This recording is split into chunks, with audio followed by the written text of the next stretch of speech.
उपमुख्यमंत्री अजित पवार बोलतात, पाहूयात.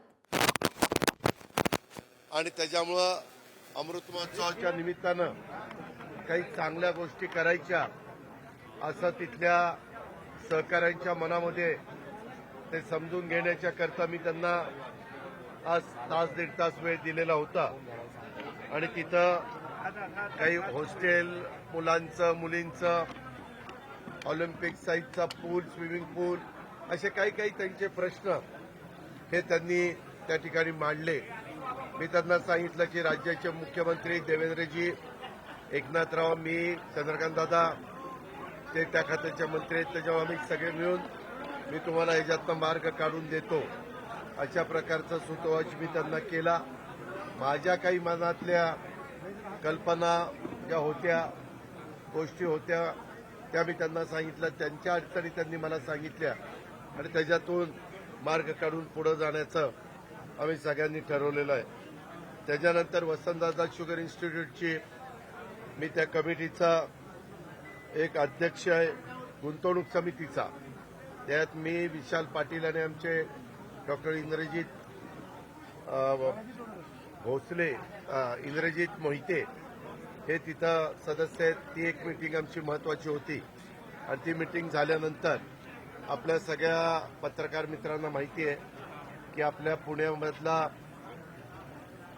शिरूर हवेली विधानसभा मतदारसंघातला गोरगंगा सहकारी साखर कारखाना आणि यशवंत सहकारी साखर कारखाना ठेवून या दोन्हीच्या बद्दल मी बाबासाहेब पाटील सहकार मंत्री, त्याच्यानंतर संबंधित संचालक बोर्डातील चेअरमन आणि काही संचालक, त्याचबरोबर दुसरेही संचालक आणि चेअरमन आणि संबंधित साखर आयुक्त, सहकार आयुक्त, एमएससी बँकेचे वरिष्ठ अधिकारी विद्याधर अनासकर या सगळ्यांना एकत्र घेऊन मी काही बाबतीमध्ये त्यांना सांगितलं की आता विलंब लावू नका. याच्यामध्ये काही समंजस भूमिका तिथल्या कर्मचाऱ्यांनी, अधिकाऱ्यांनी पण घ्यावी, तिथल्या बाकीच्या पण सहकाऱ्यांनी घ्यावी आणि राज्य सरकारच्याकडनं आम्ही काय मदत करू पाहतोय, एनसीडीसीमधनं कसं काय करू पाहतोय, या सगळ्याची चर्चा केली. त्याच्याबद्दल एक 10 दिवसाची त्यांना मुदत, त्याच्याकडनं सीएनी ते सगळं तपासावं, ऑडिटरनी तपासावं, एक्झॅक्ट किती कर्ज आहे, त्याचा परतफेड करताना वन टाइम सेटलमेंटला किती आपल्याला रक्कम उभी करावी लागणार आहे, अशा प्रकारच्या पण तिथं चर्चा झाली. त्याच्यामुळे इथली 10ची मीटिंग मला 11:30ला करावी लागली. आणि इतर पण काही सहकाऱ्यांचं म्हणजे आमदार चेअरमन लोकांचं, बबनदादा शिंदे असतील, विशाल त्या ठिकाणी पाटील असतील, अशा काही मान्यवरांनी पण तिथं आलेले होते, त्यांनाही मी बोलवलेलं होतं. आणि त्याच्यातनं आम्ही एकंदरीतच राजकारण न आणता त्याच्यातनं माऊली कटकेंच्या निवडणुकीच्या निमित्तानं मी काही त्या भागातल्या लोकांना शब्द दिलेला होता, त्या शब्दांची पूर्तता करणं शेवटी माझं कर्तव्य आहे आणि त्या कर्तव्याच्या भावनेतनं त्या मीटिंग मी घेतल्या. त्याच्यानंतर आम्ही इथं अधिकारी लोकांची मीटिंग घेतली. आपल्याला सगळ्यांना माहिती आहे पुणेकरांचा वाहतुकीचा प्रश्न फार जटिल बनलेला आहे आणि त्या जटिल प्रश्नाच्या संदर्भामध्ये आपल्याला मार्ग काढल्याशिवाय गत्यंतर नाही. काही ठिकाणी वन वे करावा लागतो, काही केला आहे. तर त्याच्याबद्दल मी विभागीय आयुक्त, collector, PMC commissioner, PCMC commissioner, CP अशा अनेक लोकांशी चर्चा केली आणि अजून एकदा आमचं त्याच्याबद्दल बसायचं ठरलेलं आहे. कारण काही लोकप्रतिनिधींना पण त्याच्यात मला विश्वासात घ्यायचं आहे. ज्यांना शक्य असेल त्यांना ते कळून ती मीटिंग मी लावणार आहे आणि त्या प्रकारे जे केंद्र सरकारची अखत्यारीतले प्रश्न असतील ते मी गडकरी साहेबांच्याकडनं त्यांना भेटून सोडून घेणार आहे.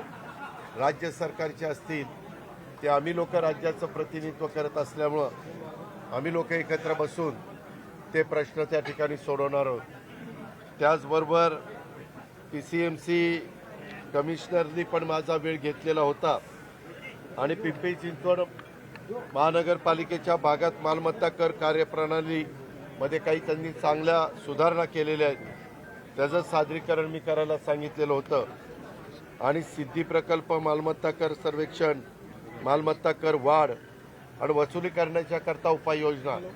अलीकडे ड्रोन पद्धत वापरली जाते आणि त्याच्यात कुणाला फसवणूक करता येत नाही.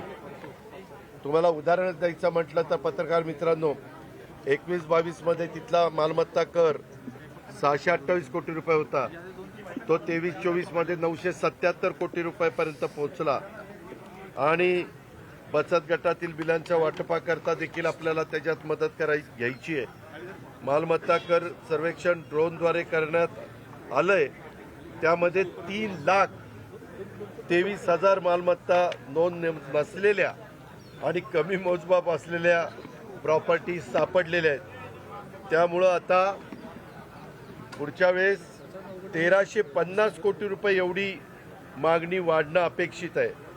म्हणजे विचार करा, 21-22ला 628 आणि 24-25ला 1,325 कोटी, 1,350 कोटी. अशा पद्धतीनं ह्या नवीन टेक्नॉलॉजीचा वापर करून नागरिकांना पण कर भरणं सुसह्य व्हावं, ऑनलाईन व्हावं. आज 72% नागरिक तिथले ऑनलाईन कर भरतात आणि म्हणून राजेंद्र भोसलेंना पण बोलून मी त्यामध्ये आपल्या पुणे महानगरपालिकेमध्ये देखील त्याचं अनुकरण करण्याच्या बद्दलच्या सूचना त्या दिलेल्या आहेत.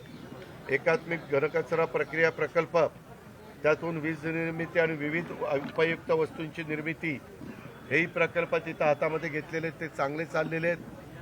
सगळ्या देशाचा, सगळ्या जगाचा, शहरांचा हे घनकचरा प्रक्रिया प्रकल्प हा एक ऐरणीवर आलेला मुद्दा आहे. आणि त्याच्यात आपल्या पिंपरी चिंचवडला, पुण्याला आणि आपल्या महाराष्ट्रातल्या महत्त्वाच्या सगळ्या शहरांना पण मदत व्हावी. पाण्याची बचतीच्या दृष्टिकोनातनं काय, अशा बऱ्याच चर्चा आम्ही सगळ्यांनी बसून त्या ठिकाणी केल्या. काही बोपोडीमध्ये वनविभागाच्या अधिकाऱ्यांची बांधकामं निवासाची करायची, तिथं काही थोडं डिफेन्सची अडचण आलेली आहे, ती पण सोडवण्याच्या बद्दल. आणि सामाजिक न्याय विभागाचं 500 मुलांचं हॉस्टेल आणि मुलींचं हॉस्टेल हे सगळं झालंय, परंतु ते आता सामाजिक न्यायचे बकोरिया त्यांच्या ताब्यात द्यायचं. तर ते म्हणले दादा ह्या त्रुटी आहेत, त्या पण PWDला मी सोडवायला सांगितलेल्या आहेत. अशा अनेक गोष्टीच्या बद्दलची चर्चा आम्ही आजच्या ह्या दिवसभराच्या कामकाजामध्ये केलेली आहे. त्याचबरोबर प्रत्येकजण आपापली संघटना, आपापला पक्ष वाढवण्याचा प्रयत्न त्या ठिकाणी करतो. आणि त्याच्यातूनच आपल्या राजगड जो तालुका आहे तिथल्या पण अनेक सरपंचांनी, अनेक प्रमुख लोकांनी, तसंच हवेली तालुक्यातल्या माझ्या प्रमुख सहकारी मित्रांनी राष्ट्रवादी काँग्रेस पक्षामध्ये प्रवेश केलेला आहे. मग त्याच्यामध्ये सचिन गुले, लक्ष्मण बांदल, निवृत्ती अण्णा बांदल यांच्या नेतृत्वाखाली या सगळ्या भरत जांभरे, नितीन गुले पाटील, गोविंद हांडे, जिजाबा बांदल, अशोक नावले, अविनाश मोडक आणि माझ्या राजगड परिसरातल्या पण अनेक माझ्या सहकारी मित्रांनी, अशोक उर्फ लालासाहेब रेणुसे, रघुनाथ कतुरे, सुरेखा पिलाने, सचिन पिलाने, खूप मोठी ती यादी आहे. अनेक गावचे अनेक वर्ष सरपंच असणारी मान्यवर आहे. आणि एकंदरीत राज्यामध्ये आत्ताच्या काळात घडणारी राजकीय परिस्थिती लक्षामध्ये घेता त्यांच्याही गावातले प्रश्न सुटावेत, तिथल्याही अडचणी दूर करता याव्यात, म्हणून त्यांनी एक सकारात्मक भूमिका घेतली. त्यांचंही मी आज सगळ्यांचं स्वागत केलेलं आहे. ही पण गोष्ट आपण सगळ्यांनी त्या निमित्तानं ध्यानामध्ये घ्यावी, अशा प्रकारची माझी आपल्याला विनंती आहे. इतर पण व्हिजिटर्स मोठ्या प्रमाणावर आलेले होते आणि इतर पण काही गोष्टीची चर्चा, ही काही पुलांची कामं चाललेली आहेत, काही रोडची कामं चाललेली आहेत, काहीमध्ये दोन्ही महानगरपालिकेमध्ये समन्वय असावा. PMPMLला 200 टाटाच्या बसेस नवीन घेण्याचा निर्णय आजच्या बैठकीमध्ये झाला. तसा PMPMLच्या आयुक्ताला सूचना दिल्या आणि लवकरच त्याची ऑर्डर काढली जाईल. आणि पब्लिक सर्व्हिस ट्रान्सपोर्टच्या निमित्तानं देखील वाहतुकीची व्यवस्था ही सुरळीत होण्याची गरज आहे. रिंग रोडच्या बद्दल पण काही थोड्या प्रश्न निर्माण झालेले होते, ते पण सोडवण्याचं काम आम्ही सगळ्यांनी बसून केलं आहे. तशा पद्धतीच्या सूचना मी संबंधित अधिकाऱ्यांना दिल्या. काही बाबतीमध्ये काही प्रश्न राज्याच्या मंत्रालयाशी संबंध होते. उदाहरणार्थ बावनकुळे साहेबांच्या रेव्हेन्यू विभागाशी संबंधित होते. काही प्रश्न आमच्या रेव्हेन्यू विभागाशी संबंधित अधिकाऱ्यांच्याकडे होते. अशा त्या अधिकाऱ्यांना सूचना देऊन सचिव लोकांना ते प्रश्न मार्गी लावण्याचं पण काम केलेलं आहे. तुम्हाला नेहमीच माहिती आहे, अनेक वर्ष पुणेकरांनी मला प्रतिनिधित्व करण्याची संधी दिलेली आहे. मला रिझल्ट्स ओरिएंटल काम करायचं आहे आणि ते करत असताना पुणेकरांचं एकंदरीत वाहतुकीचं जे असुविधा आहेत त्या आम्हाला दूर करायच्या आहेत. काही ब्रिजेस हे पाडलेले आहेत, तिथं नवीन ब्रिजेस रुंद करायचे आहेत.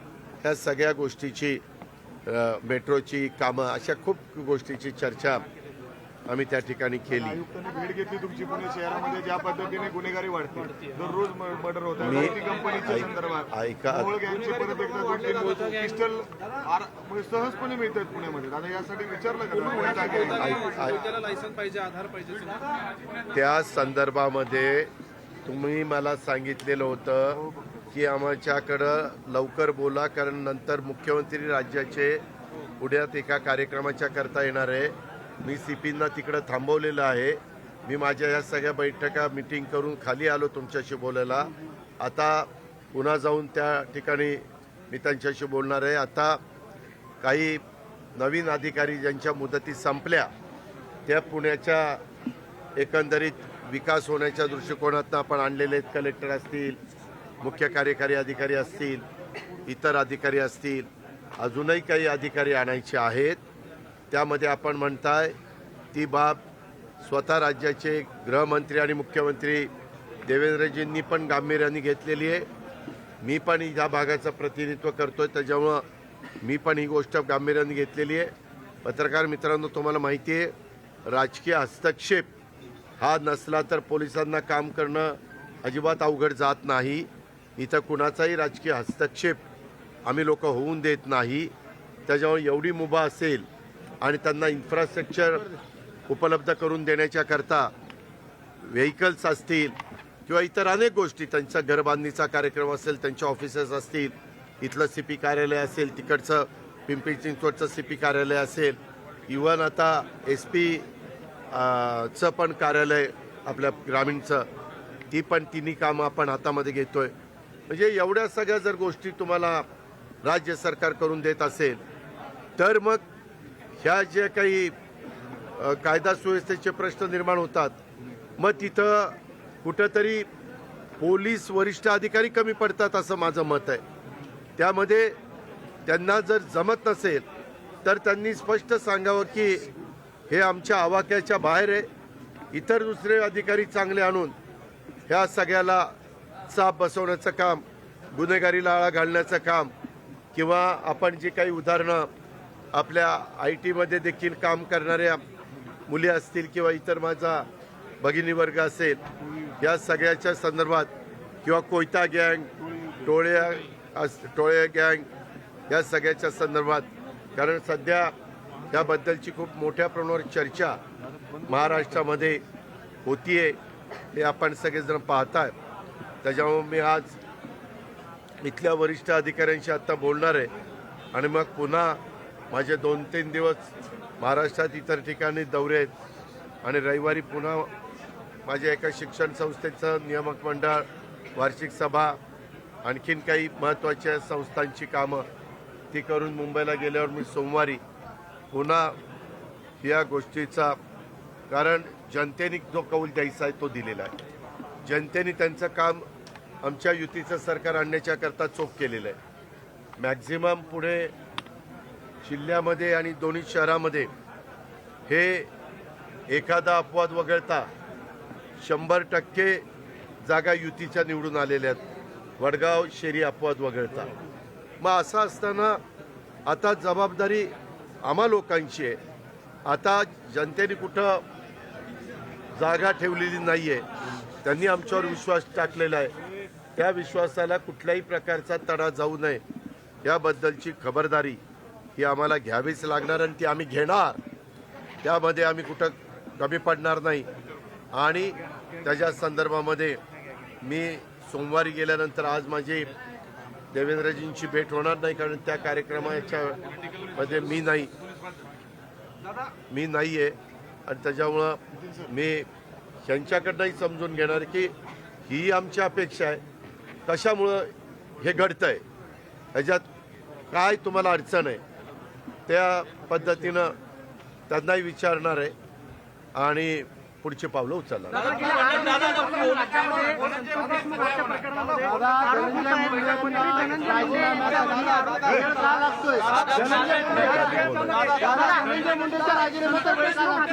धनंजय मुंडेच्या राजीनाम्याचा वेळ का लागतो दादा? धनंजय मुंडेला पाठीशी कोण घालते? नेमका धनंजय मुंडे कुठल्याही चौकशीमध्ये उद्याच्याला तुमच्यावर आरोप झाला की तुम्ही अमुक अमुक केसमध्ये दोषी आहे, तर आज SITची चौकशी चालू आहे, आज CIDची चौकशी चालू आहे, आज न्यायालयाच्या तिथं चौकशी चालू आहे. आता ह्या 3 वेगवेगळ्या एजन्सीज तिथं चौकशी करतायत. त्याच्यातून स्वतः राज्याच्या मुख्यमंत्र्यांनी सांगितलेलं आहे की ही चौकशी करत असताना जो कोणी दोषी असेल, जो कोणी त्याच्याशी संबंधित असेल, ते तिथं सिद्ध झालं, लक्षात आलं, तर त्यांच्यावर ताबडतोब कारवाई केली जाईल. एक मिनिट त्या संदर्भामध्ये मी देखील देवेंद्रजींना भेटून सांगितलेलं आहे की या संदर्भामध्ये पक्ष वगैरे न बघता जर कोणी वरिष्ठ लेवलला काम करणारे व्यक्ती ह्याच्यामध्ये दोषी असतील तर कुणाची गय करण्याचं कारण नाही. मुख्यमंत्री म्हणले मी त्याही मताचा आहे. त्यामुळं चौकशी चाललेली आहे. काही जण आरोपी मिळायला थोडासा विलंब लागला.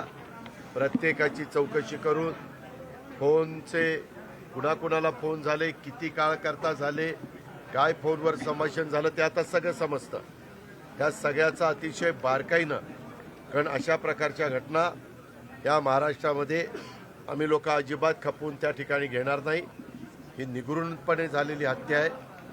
त्याच पद्धतीनं तितक्याच गांभीर्याने यामध्ये सरकारने लक्ष दिलेलं आहे. अर्थात समोरच्या विरोधी पक्षातल्या नेत्यांना किंवा सत्ताधारी पक्षाच्या पण काही लोकप्रतिनिधींना काय बोलायचं आहे हे त्यांनी अधिकार संविधानाने दिलेला आहे. पण असं करत असताना कुणावरही अन्याय होऊ नये ही पण खबरदारी ही घ्यावी लागते. मी आज आपण प्रश्न विचारल्यावरून पुन्हा एकदा आपल्यामार्फत महाराष्ट्रातल्या जनतेला सांगतो, कुणालाही माझी आजपर्यंत कामाची पद्धत अनेकांना माहिती आहे. यामध्ये आम्ही आणि मुख्यमंत्री जो दोषी असतील त्यांना अजिबात पाठीशी घालणार नाही. त्यांना कडकमधली कडक सजा केली जाईल आणि एक वेगळ्या प्रकारचा मेसेज महाराष्ट्रामध्ये दिला.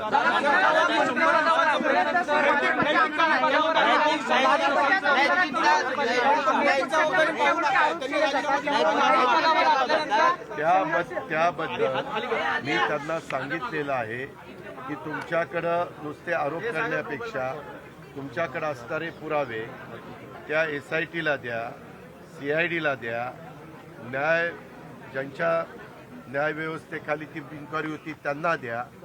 कारण आपल्याला माहिती आहे की पुराव्याशिवाय कुणावरही आरोप करणं हे कितपत योग्य आहे आणि ते त्यांना द्यायला सांगितलेले. त्याबद्दल माझी आणि बावनकुळे साहेबांची पण चर्चा झालेली आहे, माझी आणि देवेंद्रजींची पण चर्चा. प्रगती पुस्तक दिलं आणि 7 कर्मी कार्यक्रम वापरणार. धनंजय मुंडे बाबतीत 100 दिवसामध्ये रिझल्ट येईल का? त्या संदर्भामध्ये 3 वेगवेगळ्या इन्क्वायऱ्या आहेत. तिन्ही एजन्सीज फार बारकाईनं त्याच्याबद्दलचा स्टडी करतायत. कारण उद्याच्याला ते रिपोर्ट देत असताना त्याच्यामध्ये काही तफावत दिसली तर त्या प्रत्येकाच्या विश्वासार्हतेवर प्रश्न निर्माण होणार आहे. त्याच्यामुळं फार बारीकपणे ह्याचा तपास चाललेला आहे. आपण काळजी करू नका. तुम्हाला जेवढी काळजी आहे तेवढीच काळजी आम्हाला पण आहे. आम्ही पण असं शिवशाहू फुले आंबेडकरांच्या महाराष्ट्रामध्ये असल्या घटना खपून घेणार नाही. आणि आज आमच्या सरकारमध्ये आम्ही असल्यामुळं आमची जबाबदारी याच्यात जास्त आहे. आम्ही याच्यात राजकारण पण आणून देणार नाही आणि आम्ही याच्यामध्ये कुणालाही पाठीशी घालण्याचं काम पण रसने आरोप केला आपल्या राष्ट्रवादीच्या बडी मुन्नी म्हणून. ही नेमकी बडी मुन्नी कोण आहे? हे त्यांना विचारा. दादा तुमच्यावर हे असले फालतू गोष्टी कुणी बोलत असेल तर मी स्पष्ट नावं घेऊन बोलणार आहे. त्याच्यामुळं त्याला विचारा कोण आहे ते. दादा तुमच्यावर आरोप झाले होते भ्रष्टाचाराचे, त्यावेळेस तुम्ही राजीनामा दिला होता. कुठला? तुमच्यावर भ्रष्टाचाराचे सिंचन घोटाळ्याचे आरोप झाले होते, त्यावेळेस तुम्ही राजीनामा दिला होता चौकशी होण्याच्या आधी. एक आणि तुम्ही म्हटलं की पुण्यात पोलिसांना फ्री हँड आहे, तुमचा हस्तक्षेप नाही राजकारणाचा. बीडमध्ये तो हस्तक्षेप होतोय, त्यामुळे मुंडेंचा राजीनामा घ्यावा असं म्हटलं. म्हणून त्याच्यामध्ये 3 एजन्सीज इन्क्वायरी करतायत, CID करताय, SIT करताय. आज सगळ्यात देशांनी आणि राज्यांनी याची गंभीरतेनं नोंद घेतलेली आहे. ह्याच्यात तुम्ही अजिबात काळजी करू नका. अजिबात कुणाला तिथं मोकळं सोडलं जाणार नाही. फक्त त्यांचे पुरावे, त्यांचे तिथं फोनवर झालेलं संभाषण किंवा जे आरोपी सापडलेले आहेत त्यांना कुणी सांगितलं हे दुष्कृत्य करण्याच्या करता, ह्याचा पुरावा तर पाहिजे ना.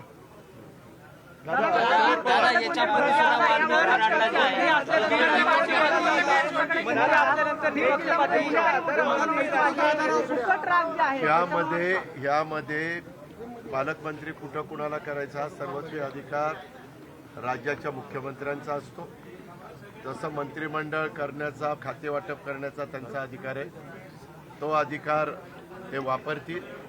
ज्यांच्यावर 36 जिल्ह्यांची जबाबदारी दिली जाईल ती जबाबदारी ते मंत्री, संबंधित उपमुख्यमंत्री हे पार पाडतील. 8 खासदार जे आहेत ते राष्ट्रवादीचे 8 खासदार तुमच्याकडे येणार अशी चर्चा सुरू आहे. काही संपर्क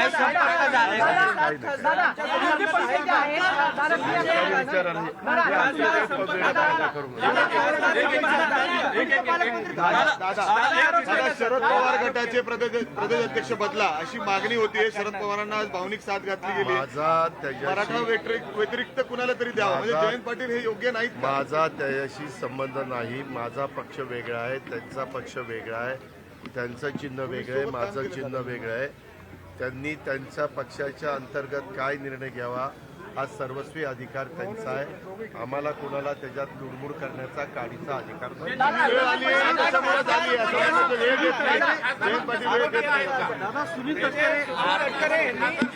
तटकरेंच्या संपर्कात आहेत का?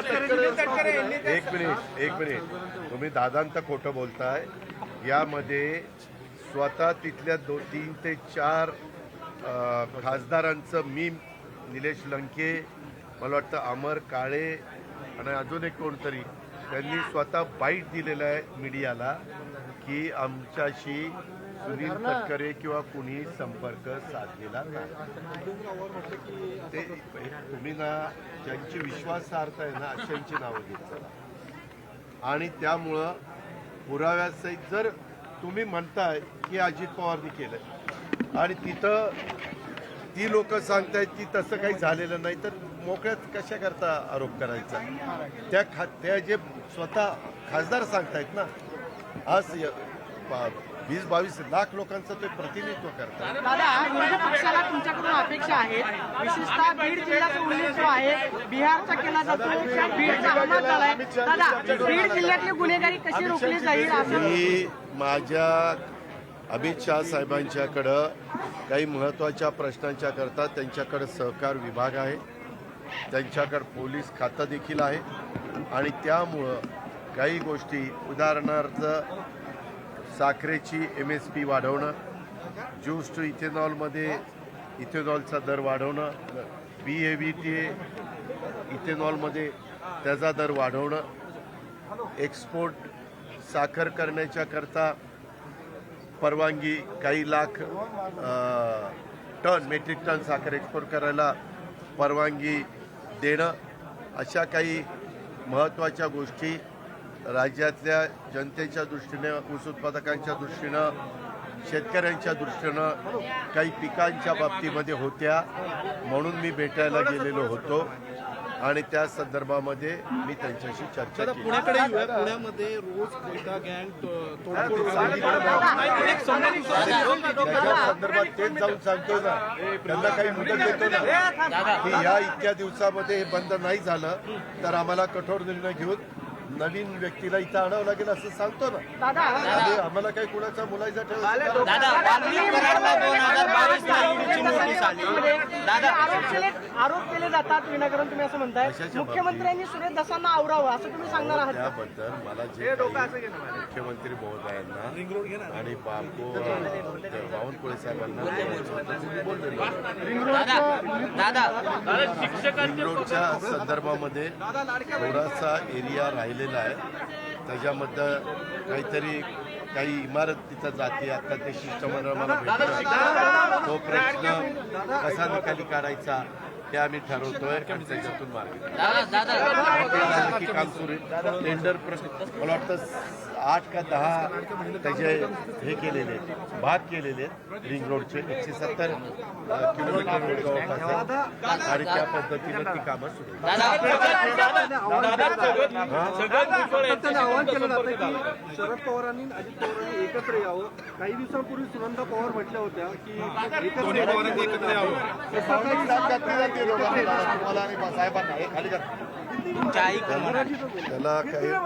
त्याला काही उत्तर देण्याचं कारण नाही, ते आमचं आम्ही ठरवू. असं चान्सेस आहे का? अतिक्रमणच्या ड्रोनवरनं पाणी होते, त्याचं तुम्हाला काही तुमचा काही विरोध आहे का? अशा बातम्या आल्यात पेपरमध्ये. पाटबंधारे खात्याचं जे अतिक्रमण विखे पाटलांनी ऑर्डर काढली. अरे वेडे का काय तुम्ही? मी रिसोर्सेस वाढवण्याकरता रोज बसतोय. मी आता ड्रोननी इथली पण पाहणी करा सांगतोय, उद्याच्याला पीक पाहणी पण ड्रोननी करा म्हणून सांगतोय. खरोखरीच माझ्या ज्या कष्टकऱ्याचं शेतकऱ्याचं नुकसान होईल ते ॲक्युरेट त्याच्यामध्ये येईल. आम्ही त्याच्यात पारदर्शकता आणतो. तुला आज सकाळपासून कोणी भेटलं नाही का? केंद्रावरून शेतकऱ्यांना जे बियाणे दिले जात आहे नाफेडच्या केंद्रावरून बरेच शेतकरी परत जातात, कारण तिथं बारदाने ऐका 15 दिवस हा प्रश्न परवाच्या कॅबिनेटला निर्माण झालेला होता. जयकुमार रावळ पणन मंत्री म्हणून त्यांना सूचना दिल्या. आज ते पुण्यामध्ये आलेले आहेत. ताबडतोब बारदाना जिथं कमी पडतोय तिथं घ्या आणि ताबडतोब तिथली समस्या दूर करा, अशा सूचना कॅबिनेटनी रावळ साहेबांना दिल्या.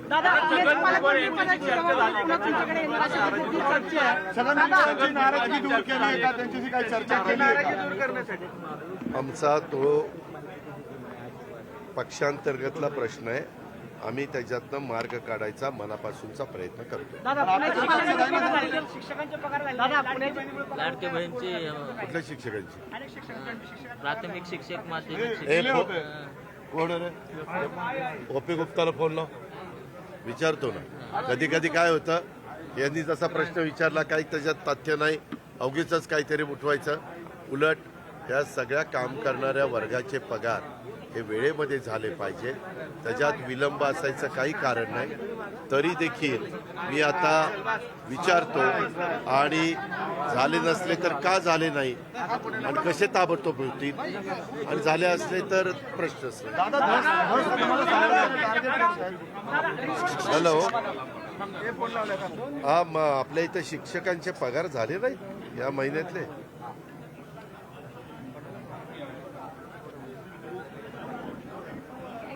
ठीक आहे, आलं लक्षात. ठीक आहे, ओके. ACS फायनान्सनी सांगितलं आपण पगाराचे पैसे सगळ्या डिपार्टमेंटला उपलब्ध करून दिलेले आहेत. ज्या त्या डिपार्टमेंटमध्ये पगार देत असताना काही त्यांच्याकडं काही त्रुटी किंवा काही त्यांचा अंतर्गत काही प्रश्न असेल तो त्याच्यात झाला असेल. आता ती तर बाजू क्लिअर झाली की विभागाने सगळ्यांचे पैसे दिलेत. आता CPंशी बोलताना एज्युकेशन सचिवांशी पण बोलतो. असं अजिबात राहता कामा नये. आणि राहणार नाही ही खबरदारी. दादा स्थानिक स्वराज्य संस्थेची निवडणूक कधीपर्यंत लागतील? सुप्रीम कोर्टाला आता जाऊन भेटतो आणि त्यांना विचारतो, साहेब कधी आता तुम्ही निवडणुका, कसं आहे तिथं आपली कोर्टात केस आहे. आपल्या ओबीसी समाजातल्या पुरुषांना आणि महिलांना तिथं प्रतिनिधित्व मिळत नाही. ओपन मधल्या महिलांना पुरुषांना, SC ST मधल्या महिला पुरुषांना मिळतंय आणि एवढा मोठा वर्ग निवडणुकीपासून वंचित ठेवायचा बरोबर नाही. त्याकरता मुख्यमंत्र्यांनी आम्ही सगळ्यांनी ठरवलेलं आहे आपली बाजू न्यायालयामध्ये अतिशय आग्रहपूर्वक मांडून त्या निवडणुका कशा आता तातडीनं लागतील. कारण उद्याच्या फेब्रुवारीमध्ये 3 वर्ष होती, 22 फेब्रुवारी ते 25 फेब्रुवारी. त्याच्यामुळे आमची पण इच्छा आहे त्या लवकर व्हाव्यात. नवीन कार्यकर्त्यांना ज्यांचे चांगला अनुभव आहेत त्यांना संधी मिळेल. राज्यामध्ये फक्त मुख्यमंत्री हे एकटेच ऍक्शन मोडवरती आहेत असं बारामतीचे खासदार गेल्या आठवड्यात म्हटले होते. तुम्ही आजपासून ऍक्शन मोडवर आलात का आधीपासून? ते राज्याचे प्रमुख आहेत, ते ऍक्शन मोडवर राहणारच आहे. त्याच्यात ते चांगली गोष्ट आहे ना. बाकी मंत्रिमंडळ कार्यरत ते तुम्ही बघा की कोण काय आहे, कोण काम करतं, कोण निर्णय घेतं, कोण प्रशासनावर पकड करतं, प्रशासनाला सांगितल्यावर नंतर कुणाचं ऐकलं जातं. काहींना आता काही मुद्दे नाहीत, काहीतरी मला त्याबद्दल नो कॉमेंट. राज्य उत्पादन शुल्क खातं तुमच्याकडे, वाईन शॉप, परमिट रूम, देशी दारूची दुकानं, त्याच्यामध्ये याच्यामध्ये आता CM साहेब, मी आणि एकनाथराव ठरवू आणि तारीख ठरवून ते भूमिपूजन घेऊ. आपण काळजी करू नका. Wine shop, beer bar, permit room आणि देशी दारूची दुकानं यांची संख्या वाढवण्यासाठी किंवा नवीन लायसन्स देण्यासाठी काही प्रस्ताव तुमचा आहे किंवा तसं काही धोरण येणार आहे का? या संदर्भामध्ये मी एक कमिटी केलेली आहे. वल्सा नायर त्या कमिटीचे अध्यक्ष आहेत, OP गुप्ता, त्याच्यानंतर मिलिंद म्हैसकर, त्याच्यानंतर सूर्यवंशी आणि आशिष शर्मा, म्हणजे GST commissioner, excise commissioner, excise secretary, finance secretary आणि पूर्वी माझ्याबरोबर वल्सा नायरांनी एक्साईजमध्ये काम केलेलं होतं म्हणून यांची कमिटी केलेली आहे. त्यांना मला वाटतं 1.5 महिन्यात का महिन्यात अहवाल द्यायला सांगितलेला आहे. आम्हाला काही कुठं चुकीच्या गोष्टी करायच्या नाहीत, चुकीचे निर्णय घ्यायचे नाहीत, परंतु त्याच्यामध्ये पारदर्शकता आणायची. आज किती तारीख आहे? 9 जानेवारी 2025. हे बघ ऑर्डर. हे असं माझं काम असतं. कुठे गेलं?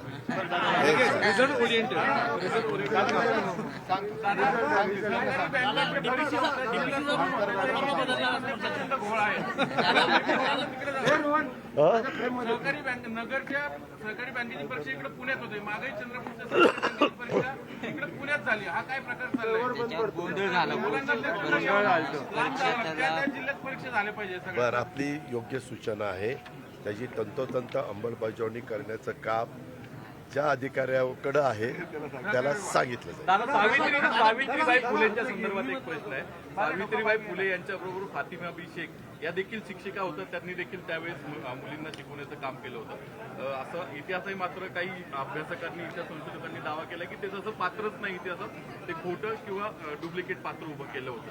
काही तुम्हाला याच्या तोच मला काय, माझा एवढा अभ्यास नाही बाबा. ते जे रिसर्च करणारे, त्याचे ज्यांचा अभ्यास आहे त्यांनी त्याच्या संदर्भामध्ये लक्ष द्यावं आणि वस्तुस्थिती समाजाच्या पुढे. मी आत्ता त्यांना मी चेअरमनला सांगितलं, ऋषी याच्यात राजकारण आणू नको, निवडणुका व्हायच्या त्या झाल्यात, सगळं काही निकाल लागायचा तो झाला. आता आपल्याला सगळ्यांना प्रयत्न करून आपल्या त्या भागातल्या शेतकऱ्यांचा वैभव असणारा थेऊर कारखाना, यशवंत कारखाना, गोडगंगा कारखाना सुरू करायचा आहे. त्याच्यामुळे सगळ्यांनी समंजस भूमिका घ्या. मी पण राजकारण न आणता त्याच्यामध्ये एक शेतकऱ्यांचा प्रतिनिधी म्हणून शेतकऱ्यांचं हित सांभाळण्याचा, कामगारांचं हित सांभाळण्याचाच प्रयत्न करा. दादा दिल्लीमध्ये किती जागा लढवल्या आपल्या पक्षाने?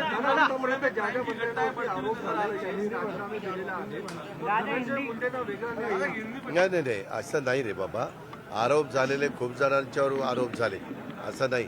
त्या आरोपामध्ये तथ्य आहे का नाही हे दिसल्याशिवाय काही जण त्या आरोपाच्या यांनी व्याकुळ होऊन त्या ठिकाणी राजीनामा देतात. धनंजय मुंडेंचं स्पष्ट मत आहे की माझा दुरान्वय देखील याच्याशी संबंध नाही. कुठल्याही एजन्सीला तपासायला द्या. आता 3 एजन्सी तपासतायत, अजून कुठली एजन्सी त्या ठिकाणी लावा आणि त्यांनाही तपासायला सांगा. असं ज्यावेळेस ती व्यक्ती ठामपणे सांगते त्यावेळेस काम करत असताना कुणा दोषी नसणाऱ्यावर पण अन्याय होता कामा नये. आणि मी पुन्हा सांगतो, जर कुणी दोषी असेल, त्याच्यात अजित पवार दोषी असेल तरी त्याच्यावर कारवाई होईल.